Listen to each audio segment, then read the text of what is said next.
ሰላም ጤና ይስጥልን የተከበራችሁና የተወደዳችሁ የጣና ቴሌቪዥን ክቡራን ቤተሰቦች እንደምን ዋላችሁ። ያላችሁበት የምድር ዳርቻ ሁሉ አክብሮታዊ ሰላምታችን ከጣና ቴሌቪዥን ዜና ክፍል ይድረሳችሁ እያልን የካቲት 1 ቀን 2018 ዓ.ም የጣና ቴሌቪዥን የዕለቱን ዜናዎች ይዘንላችሁ ቀርበናል። በቅድሚያም አርዕስተ ዜናዎቹን እናስደምጣችኋለን። የአማራ ፋኖ በራሱ የውጊያ ስልት የብልጽግናውን አየር ወለድ ኮማንዶ ሰራዊት ከባድ ምት አሳርፎበታል። በፋኖ ብርቱ ምት ለከበባ የገባው ሰራዊቱ ሙሉ በሙሉ ያለቀበት የብልጽግናው ስርዓት ንጹሃንን ኢላማ ያደረገ የከባድ መሳሪያ ድብደባ በመፈጸም የጦር ወንጀል ፈጽሟል። በሰዓቱ ዜናችን ዝርዝር ያሰናዳንለት መረጃ ነው፣ ይደመጣል። ሰፊ ቀጠና የሸፈነው የጎንደሩ ትንቅንቅ ከሰቀልት እስከ ጣቁሳ ከጋይንት እስከ ስማዳ ታላቅ ድል የተገኘበት ውጊያ ተካሂዷል። የጎንደሩን ትንቅንቅ በዝርዝር የምትሰሙት የግንባር መረጃችን ነው። የአማራ ፋኖ ብሔራዊ ንቅናቄ የብልጽግናውን ሰራዊት የጦር ወንጀል በዝርዝር በመግለጽ ለዓለም አቀፉ ማህበረሰብ ጥሪ አቅርቧል። አፋብን ያቀረበውን ክስና የቀረበውን ጥሪ በዜናችን አካተነዋል፣ ይደመጣል። ትግሉ ወደ ድል እያደረገ ያለውን ጉዞ የሚያጠናክር ነው። ተከታታይ የሰራዊት ስልጠና የሚካሄድ ከሆነ ትግሉ ህዝባዊነቱን አስጠብቆ ቀጥሏል ማለት ነው ሲሉ ወታደራዊ ተንታኞች የገለጹት የአማራ ፋኖ የሰራዊት ግንባታና ምርቃትን አስመልክቶ የተሰናዳውን ዜና እናስደምጣችኋለን። የአማራ ህዝብ የተከፈተበት የዘር ማጥፋት ጦርነት ብቻ ሳይሆን ተራዛሚ ቀጠናዊ የትርምስ ሜዳ የማድረግ ውጫዊና ውስጣዊ ፍላጎት ያላቸው ኃይሎች የአማራን ህዝብ እየፈተኑት ይገኛሉ። ለመሆኑ ለአማራ ህዝብ ፈተና የሆኑት የአፍሪካ ቀንድ ላይ እጃቸውን ያስገቡ ሀገራት ፍላጎትና ግባቸው ምንድነው? የህልውና ጦርነት ላይ ያለው የአማራ ፋኖ ብሔራዊ ንቅናቄስ ሚናውን እንዴት ነው ሊወጣ የሚገባው የሚለውን በትንታኔ ዘገባችን ተመልክተነዋል። እስከ መጨረሻው አብራችሁን ከቆያችሁ የምትከታተሉት ይሆናል። እነዚህንና ሌሎች የተመረጡ መረጃዎችን አሰባስበን ያሰናዳነው ዜናችን ከዚህ ሰዓት ጀምሮ ወደ እናንተ መቅረብ ይጀምራል። በድጋሚ እስከ መጨረሻው አብራችሁን ቆዩ እያልን በቀጥታ ወደ ዝርዝር ዘገባው እናልፋለን።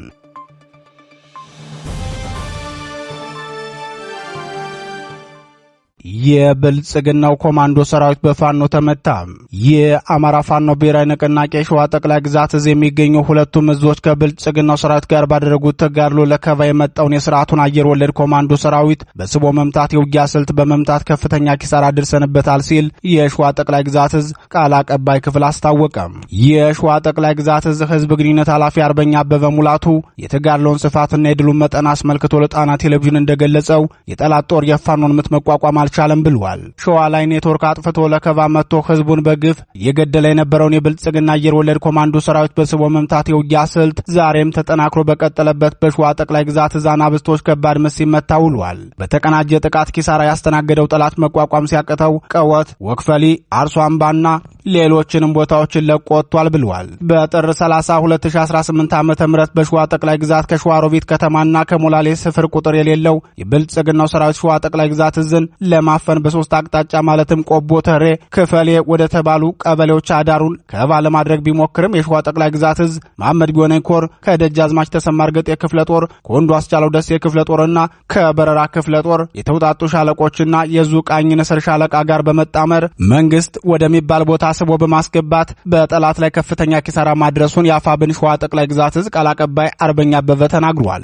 ውጊያው ከሌሊቱ 11 ሰዓት የጀመረ መሆኑን የገለጸው አርበኛ አበበ ሙላቱ ውጊያው ሙሉ ቀን ቀጥሎ ስርዓቱ በሄሊኮፕተር ጭምር ሙትና ቆስለኛውን ሲያነሳ ውሏል። ዛሬም 6ኛ ቀኑን እያስቆጠረ ባለው ውጊያ የዜና እስከተጠናቀረበት ጊዜ ድረስ በቆቦ ወይም መንግስትና አካባቢው ሲካሄድ መዋሉን ቃል አቀባዩ ተናግሯል። አርበኛ አበበ ሙላቱ አክሎም በሸዋ ጠቅላይ ግዛት ፋኖ የሚወሰድበትን ጠንካራ ምት መቋቋም ያቃተው የኦህዴድ ብልጽግና ስርዓት ወንበር አስጠባቂ ሰራዊት የበቀል በትሩን መሳሪያ ባልታጠቁ ንጹሃን ላይ ፈጽሟል። በዚህም የስርዓቱ ጥቃት በርካታ ንጹሃን በግፍ የተገደሉ ሲሆን በርካቶች ደግሞ ታግተው ተወስደዋል።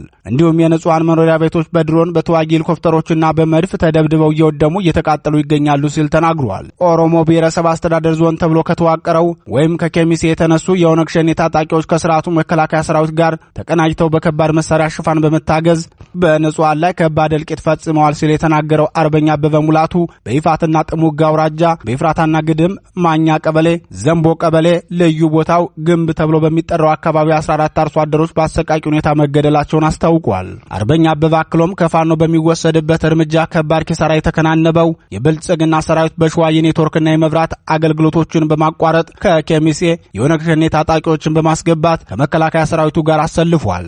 በዚህ መልኩ ንጹሃንን በግፍ ከመግደል ባለፈ ወጣቶችና ህጻናትን እያፈሰ ይገኛል ብለዋል። በሌላ ዜና የብልጽግናው ሰራዊት በጎንደር ጠቅላይ ግዛት በርካታ ቀጠናዎችን ለቆ መውጣቱም ታውቋል።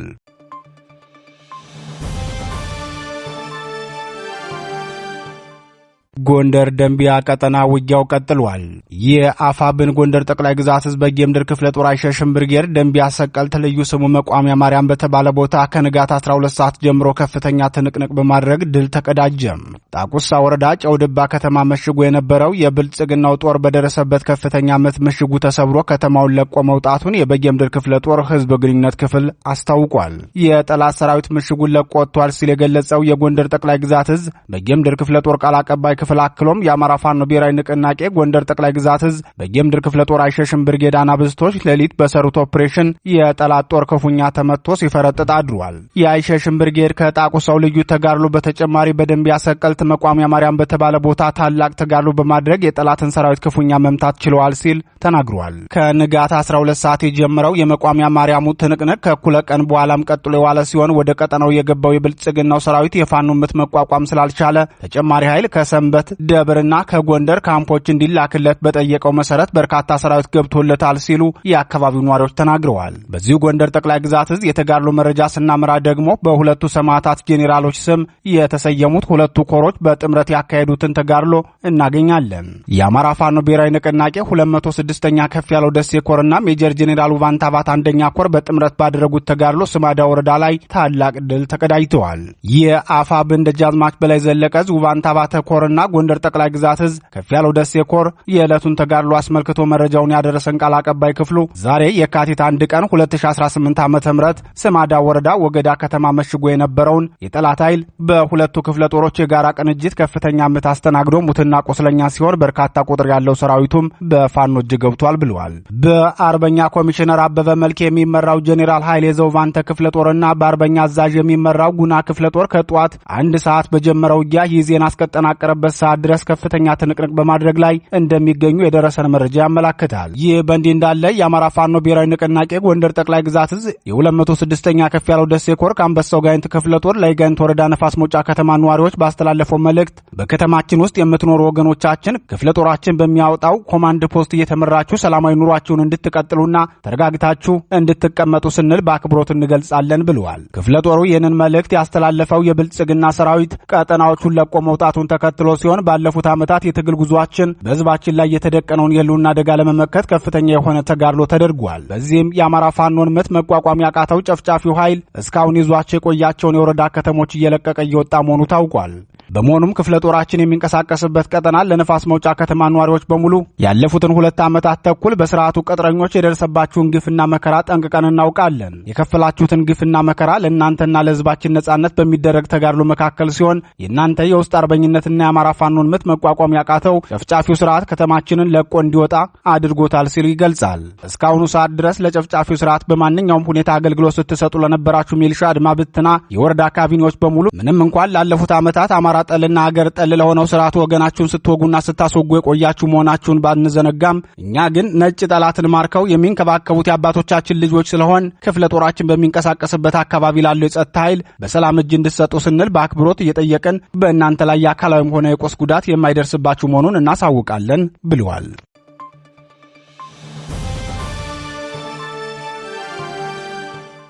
ብልጽግና የግንኙነት መስመር ዘግቶ ንጹሃንን በግፍ ገድሏል።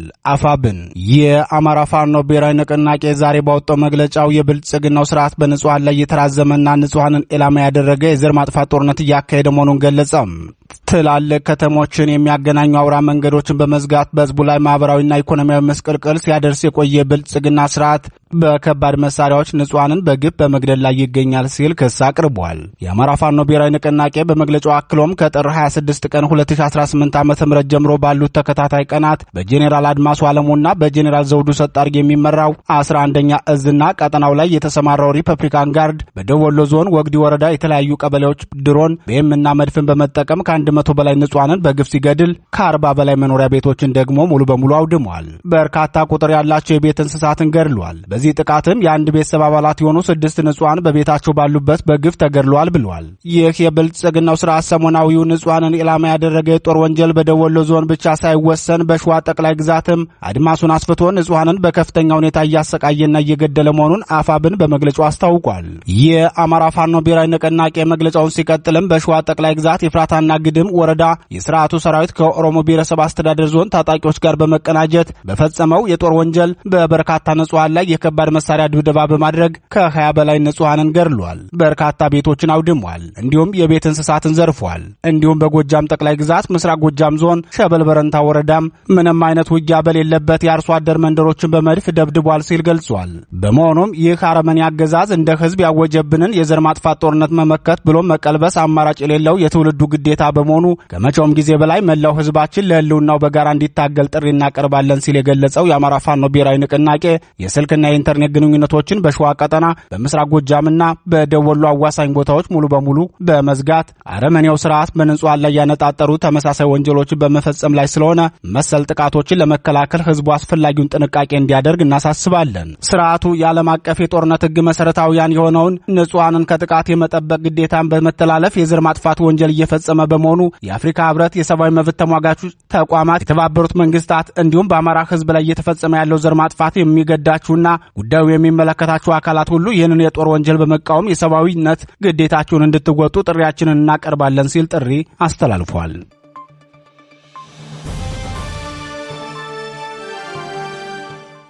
የፋኖ ሰራዊት ምርቃት ዛሬም ቀጥሎ ተካሂዷል። የአማራ ፋኖ ብሔራዊ ንቅናቄ ከምስረታው ማግስት ጀምሮ በስኬት እያከናወነው ያለው የሰራዊት ግንባታ ዛሬም ቀጥሎ ውሎ አጼ ምኒልክ ዕዝ የደጋው መብረቅ ኮር የእግረኛ ኮማንዶ አባላትን ማስመረቁን አስታወቀም። የደጋው መብረቅ ኮር ቀኛዝማች ተበጀ ወርቁ ክፍለ ጦር ለሶስተኛ ዙር ያሰለጠናቸውን በርካታ እግረኛ ፋኖችን በዛሬው ዕለት በደማቅ ስነ ስርዓት አስመርቋል። የአማራ ፋኖ ብሔራዊ ንቅናቄ አጼ ምኒልክ ዕዝ የደጋው መብረቅ ኮር ቀኛዝማች ተበጀ ወርቁ ክፍለ ጦር ዛሬ ያስመረቃቸው የፋኖ አባላቱ ለበርካታ ወራት ያሰለጥናቸው የነበሩ መሆናቸውን የገለጸው የኮር ሚዲያና ኮሚኒኬሽን ክፍል የሰራዊት ግንባታችን የወታደራዊ ድሉ አንዱና ዋነኛው ክፍል ነው ብሏል። የቀኛዝማች ተበጀ ወርቁ ክፍለ ጦር በርካታ እግረኛ ፋኖችን ለሶስተኛ ዙር ባስመረቀበት መርሃ ግብር የተገኘው የደጋው መብረቅ ኮር የፖለቲካ ዘርፍ ኃላፊ አርበኛ ብርሃን አረጋ በመክፈቻ ፕሮግራሙ ተገኝቶ ባስተላለፈው መልእክቱ እናንተ ማለት የአማራ ህዝብ የብረት አጥር ናችሁ። የአማራን ህዝብ ጠላት የሚያጠቃው በእናንተ አስከሬን ላይ ተረማምዶ ነው። ስለዚህ እናንተ የአማራ ህዝብ መታፈሪያና መከበሪያ የብረት አጥር ናችሁ ሲል ተናግሯል። የኮሩ ህዝብ ግንኙነት ኃላፊ አርበኛ መመር መኩሪያ አጋዡ በበኩሉ እናንተ የአማራ ሰራዊት ናችሁ። የተገነባችሁበትም በአማራዊ የሞራል ልዕልናና የከፍታ እሴት ላይ ነው። የአማራነት እሴትና የማሸነፍ ስነ ልቦና በእናንተ ጽናትና ለዓላማ መታመን የሚረጋገጥ ነው። በመሆኑም እናንተ ታጋይ የሆናችሁትና ማሸነፍ የጀመራችሁ ዛሬ ስትመረቁ ሳይሆን ገና ወደ ስልጠና ለመምጣት የወሰናችሁ ቀን ነው። ዛሬ ሙሉ ወታደር ሆናችኋል በማለት ገልጿል።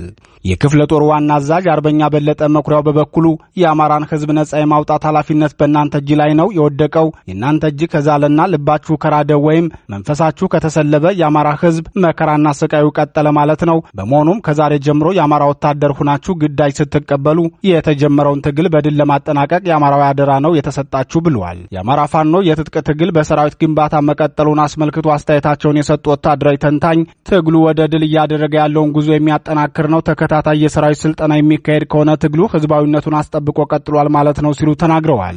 የብልጽግናው ሰራዊት አዛዦች በፋኖ ዙሪያ በሚሰጧቸው ማብራሪያዎች ጽንፈኛው ተመናምኗል፣ አልቋል፣ የቀሩት ጥቂቶች ናቸው፣ እነሱንም አሳደን እንለቅማቸዋለን ብለው ሲናገሩ ይደመጣሉ። ሆኖም የፋኖ አቅምና አቋም ምን ያህል ጠንካራና መሬት የያዘ ህዝባዊ ትግል መሆኑን በተከታታይ የሚካሄዱት ወታደራዊ ተጋድሎዎችና የሰራዊት ግንባታ እንዲሁም የህዝባዊ ውይይቶች ምስክር ናቸው።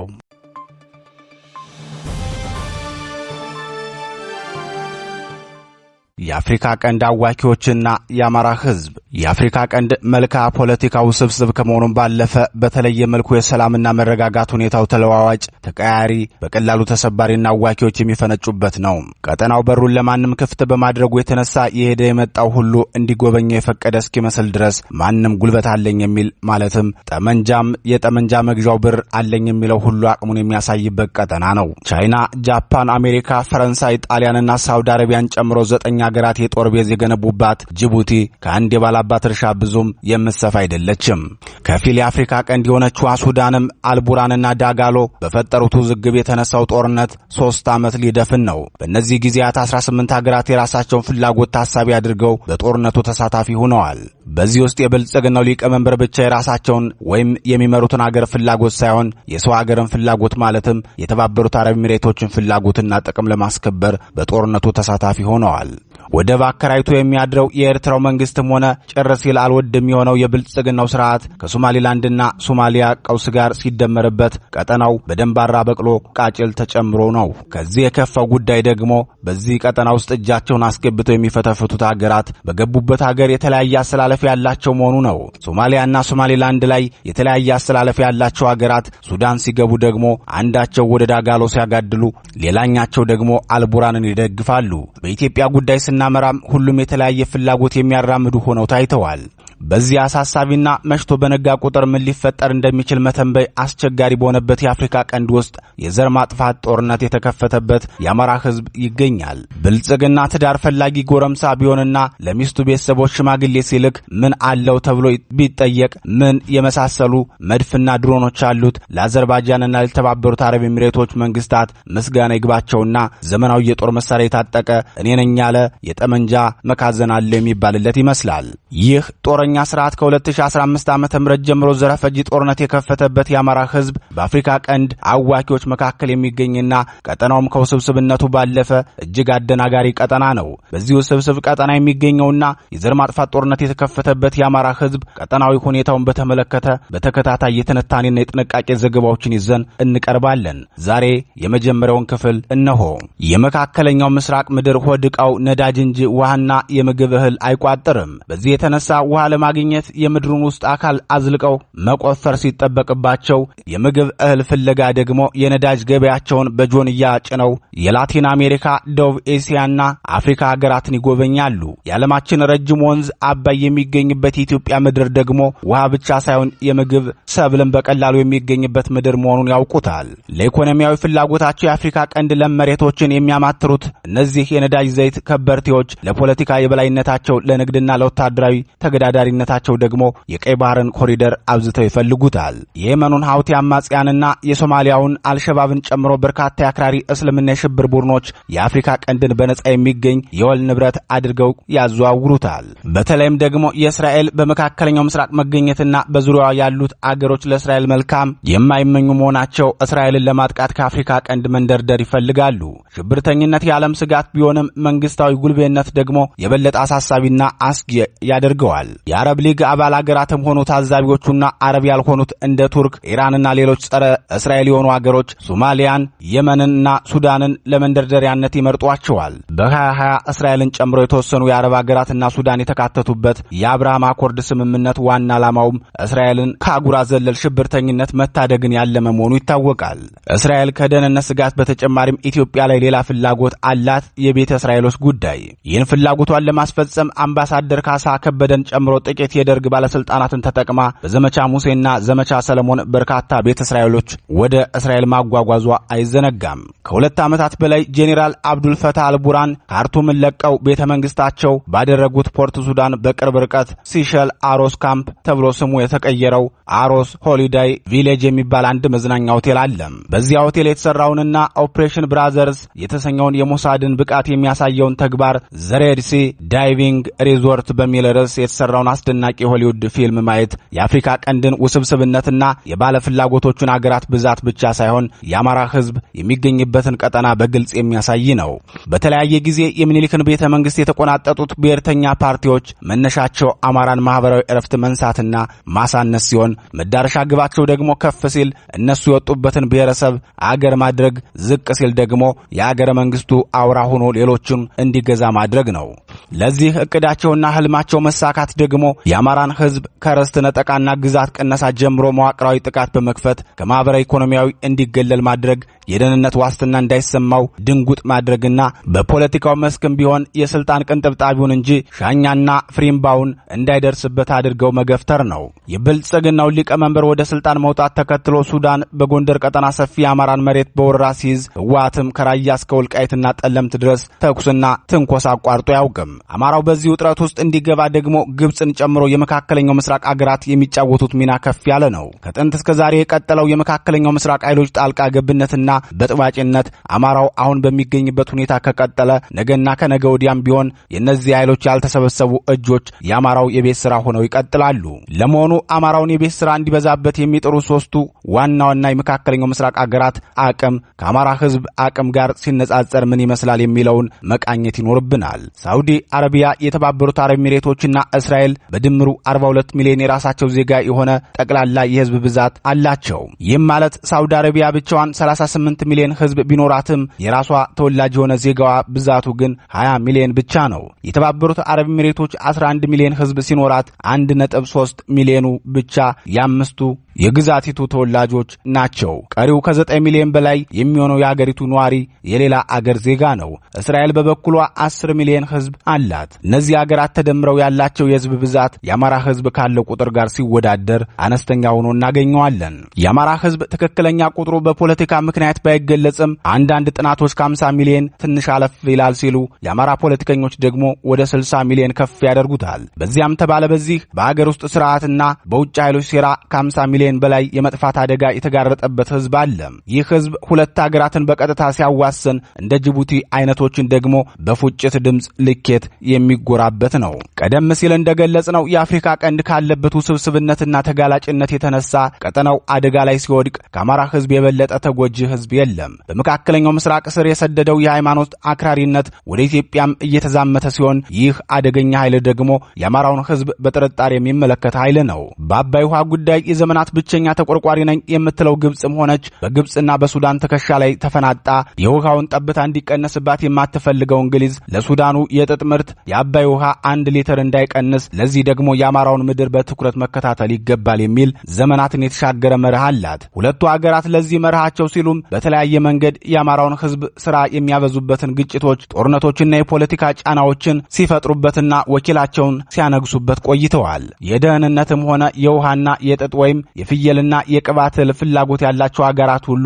በኢትዮጵያ ምድር ጦርነት እንዲቆም አይፈልጉም። ጦርነቱ ደግሞ በአማራ ክልል ብቻ እንዲካሄድ የሚፈልጉ ሲሆን ለዚህ ፍላጎታቸው ማስፈጸሚያ አድርገው የሚወስዱት ደግሞ 4 ኪሎ ላለው ኃይል ያልተቋረጠ ድጋፍ በመስጠት ነው። የሞኝን ደጅ ዶሮ ታውቀዋለች እንዲሉ የአማራ ክልልን የሚመራው ብአዴን ህዝቡንና ክልሉን ለነገር ጫሪ የፔትሮ ዶላር ዶሮዎች አሳልፈው ሰጥቶታል። እዚህ ላይ የሚነሳው ወሳኙ ጥያቄ ጠመንጃ አንስቶ የሉና ትግል እያደረገ ያለው የአማራ ፋኖ በተለይም የአማራ ፋኖ ብሔራዊ ንቅናቄ የቀንዱን ትኩሳት ከአማራ ህዝብ ልውና ጋር እንዴት አድርጎ ነው አስተሳስሮ እየታገለ ያለው የሚለው ነው። እርግጥ ነው የአማራ ትግል በራሱ እንደ ጎርዲያኖት ውስብስብነቱ አይካድም። ለዚህ ደግሞ ምክንያቱ 4 ኪሎን እየተፈራረቁ የወጡበት ገዢዎች አማራን በጠላትነት ፈርጀው የተነሱና የነገሱ በመሆናቸው አማራውን በሁሉም አቅጣጫ እንደ ቆዳ ወጥረው የቤት ሥራ ማብዛት ዋና ግባቸው ነው። አማራውን ለፍላጎት አይመችም ብለው የፈረጁት የመካከለኛው ምስራቅና አለፍ ሲልም የምዕራባውያን ፍላጎትም በአማራው ላይ ያላቸው እይታ መልካም የሚባል አይደለም። ስለዚህ የአማራ ህዝብ ትግል በትጥቅና በፖለቲካው ተጋድሎ የአገር ውስጥ ጠላቶቹን በራሱ ዕቅድና ስልት መፋለም የሚጠበቅበትን ያህል የዲፕሎማሲውን ስራም እንደ አዲስ ሀብሎ መጀመር ይኖርበታል ማለት ነው። ለዚህ ደግሞ የአማራ ፋኖ ብሔራዊ ንቅናቄ መሪዎች በዚህ ጉዳይ የሚመለከተው መዋቅር ዘርግተው ሊታገሉና ሊያታግሉ ይገባቸዋል። ከዚህ በፊት የነበሩት የፋኖ ትግል ክፍተቶች ሙሉ በሙሉ ሊቀረፉ ይገባቸዋል። በተለይም ትግሉ ግለሰብን ማዕከል ያደረገና ተቋማዊ አሰራርን የማይከተሉ መግለጫዎችና መልእክቶችን ማስተላለፍ፣ በአመራር ደረጃ የሚሰጡ ቃለ ምልልሶችም ቢሆኑ የፋኖን ትግል ነጥብ የሚያስጥሉና ለጠላት ጥይት የማቀበል ያህል ስህተቶች የበዛባቸው ቢሆኑም እርማት የማይሰጥባቸው ሆነው መታለፋቸው በውጭ የሚገኘው የትግሉና የፋኖ ደጋፊ ነው የሚባለው ኃይል የተቀናጀና አንድነት የሌለው በመሆኑ ለዲፕሎማሲው ዘርፍ ፈታኝ ሆኖ መቆየቱ ማህበራትና ሚዲያዎችም ግለሰብና አካባቢያዊ ጥቅምን ከአማራ ህዝብ ትግል ያስቀደሙ ሆነው መታየታቸው እየታወቀ የፋኖ መሪዎች ግን እርምት ከመስጠት ይልቅ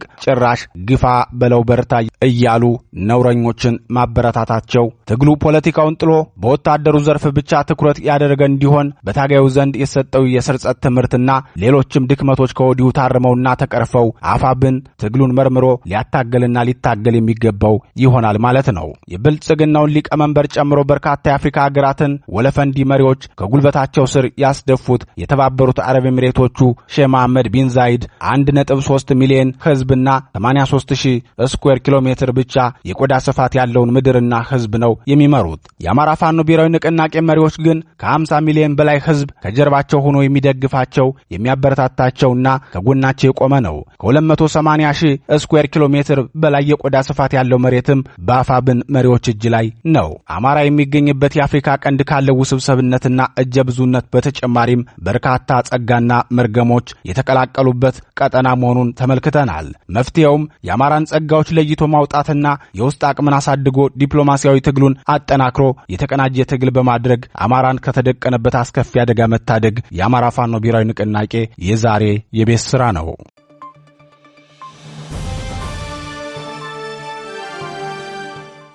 ክቡራትና ክቡራን ዜናችን የተከታተላችሁትን ይመስል ነበር። ምርጫችሁ አድርጋችሁ ስለምትከታተሉን እናመሰግናለን። ጤና ይስጥልን።